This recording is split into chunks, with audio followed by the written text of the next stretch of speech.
We got a ton of new content for the Legends multiplayer mode for Ghosts of Tsushima. It's free, by the way, even if you don't own the Director's Cut or the PS5 version. And you can now also get the Legends multiplayer separately for $20 if you're only interested in the online mode, which I think is a great price for all the content. So in this video, I want to go over all the new additions they introduced, including cursed gear, new legendary items, the rivals mode of course, and also what we can expect in the coming weeks, because they plan to add a ton of extra content. If you like the Ghost of Tsushima videos here on the channel, then don't leave a like to show your support.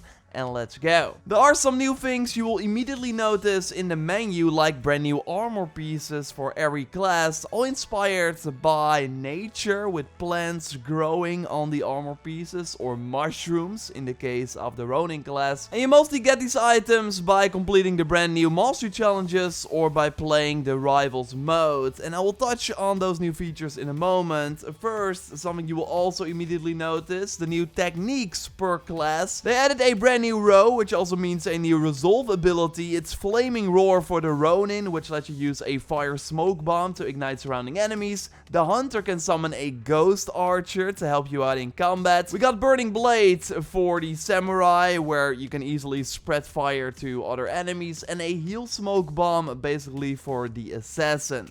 Below that, we have an extra option to equip a legendary item for every class. So now there are two techniques like this, meaning that if you unlock all two of them, you can now equip 3 legendary items in your loadout. I love this new technique for the Ronin, giving 50% of your healing to teammates. Really nice if you want to play support. Perfect parries reward you health with the Samurai in this row. Killing an enemy with a bow gives you 100% more damage with a sword, and the other way around for the Hunter, so nice if you like to play around combos. And a poison also deals damage for the Assassin, and this looks pretty deadly. And you also got new variants of your ultimate, doubling the damage of the Shadow Strike for the Assassin, or also increasing the damage for the Samurai. You can blast enemies away with the ultimate of the Ronin, or set enemies on fire with the ultimate of the Hunter. And to unlock these techniques, you need to use the new Gear Mastery system for that class, and then spend 500 essence per skill. And this Gear Mastery system is new for endgame players, because it unlocks once you have an item at key 110, which the highest level items can drop on. Then go to modifications to see the new Mastery Challenge tab, and by spending 2000 essence, you bind that item to your class, so it cannot be used with other classes, keep that in mind. And then you also put a Mastery Challenge on it, things like completing a Nightmare Challenge with this item equipped, or completing daily challenges, story missions, earning resources in different modes, or just XP in general. There are also item-specific challenges, but things like complete 25 survival waves can appear on anything. And then once you complete the challenge, you get 2 key levels for that item, and fully getting it to 120, which is now the max, unlocks a second perk slot on the gear, and again also some cool cosmetics. You can reroll a challenge if you don't like it, but it will cost you a ton of resources. But you can also bypass it by purifying a cursed item of the same category. So this is a brand new item type you also can now get in the different activities, that has a way lower key level and requires you also to complete an objective, like in this case defeat 3 disciples with the item equipped. But next to the lower level, it also has a debuff. Here, IO taunts you when taking damage, which is pretty crazy.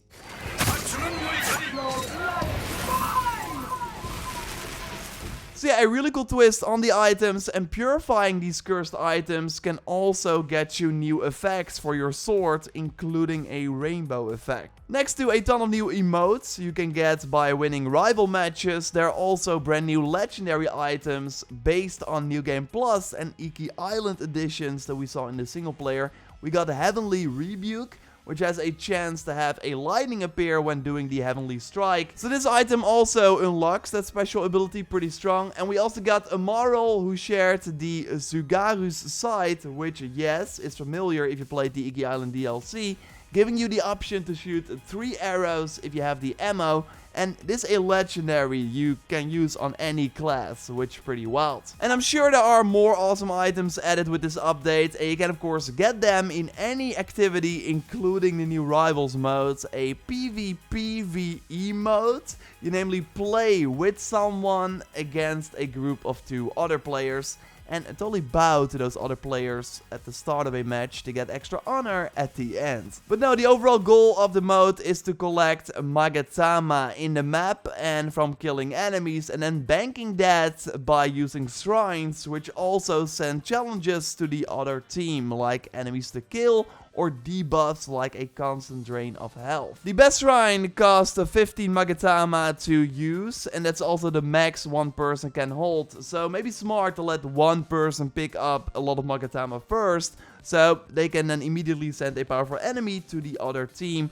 An enemy that team also has to kill then first, before they can use their own shrines, by the way. There are also ghost enemies in cages, so you can free to unleash them on the opponents. It's only a fun twist on the regular Legends gameplay, and they also added a lot of new DLC enemies for you to fight, especially during the final rounds, where you have to hold and defend a point from 3 waves, and the team to clear that first wins the match. There's also a nightmare variant on one of the 3 maps per week that adds enemies with different elements into the mix, so you have to coordinate with your teammate even more on which buff you can grab, and of course the enemies in general are tougher too.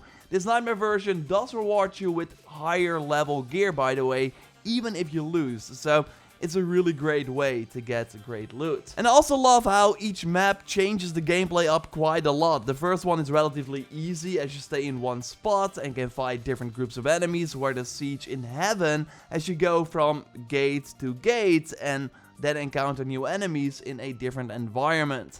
The third map is kind of like a combination of that. It has less levels, but you still have to go through gates to go to a new area. And they will add a 4th map in the coming weeks, by the way. Just like 2 maps for the survival mode, which they also changed to make it faster. First you had to fight through 25 waves and got a boss every 5th wave. Now there are 15 waves, but you get a boss every 3rd wave. Which I actually like the time investment really made me less enticed to play the survival modes. And I think we will see one of the new survival maps this Friday, so next week. There are no new story missions planned, sadly, but they are introducing the Trials of EO, which is a special version of one of the raid chapters, alternating per week it seems as well, with even more exclusive gear to earn. So really, if you like me, love the Legends multiplayer, there's a ton to check out now, with even more to look forward to in September. Every week in September we get something new. We'll be streaming it every Friday here and report on it in videos. So totally subscribe for more Legends content. A like on the video would of course really help me out. You can check out our first rival mode wins in a stream by clicking on the screen. For now, enjoy the content and goodbye.